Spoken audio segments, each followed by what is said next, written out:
The girl had just opened the closet when suddenly a terrifying killer was inside.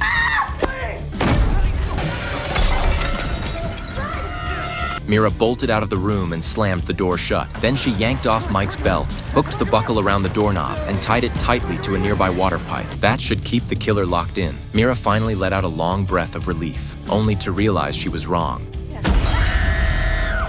The two of them rushed outside. A taxi happened to be parked right there. Just as they were about to get in and escape, the driver suddenly had his head blown apart by the killer. Mike grabbed his phone to call the cops, but the killer casually flicked a throwing knife, knocking the phone right out of his hand. The two ran for their lives, but the killer went off in another direction. Turns out he knew a shortcut and soon intercepted them. To protect Mira, Mike grabbed a weapon and charged at him. The killer slashed wildly with his blade, then kicked Mike so hard he went flying into a wall. His head smashed against the concrete and he immediately blacked out. Mira took off running, the killer chasing close behind. Without realizing it, she had sprinted into a park. She tried hiding inside a carousel, but he found her quickly. Luckily, Mira was quick on her feet. Using the wooden horses for cover, she dodged his attacks and managed to kick him hard to the ground. But Mira was already exhausted. Just as the killer raised his knife to strike her, police sirens wailed nearby. Realizing the situation wasn't in his favor, the killer quickly fled. No matter where they went, though, the killer was always there, shadowing them like a ghost. His mask made him stand out,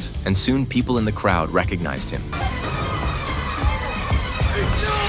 Panic erupted instantly. The killer then launched into a full-on massacre, cutting down anyone in his way. Mira knew she was his real target, so she sacrificed herself, drawing his attention. The killer locked onto her immediately and unleashed a brutal assault. Mike fought with everything he had, but he was no match. In less than a round, he was knocked to the ground. Just as the killer raised his blade to finish Mike off, blood sprayed red. For a moment, they thought they had finally brought him down.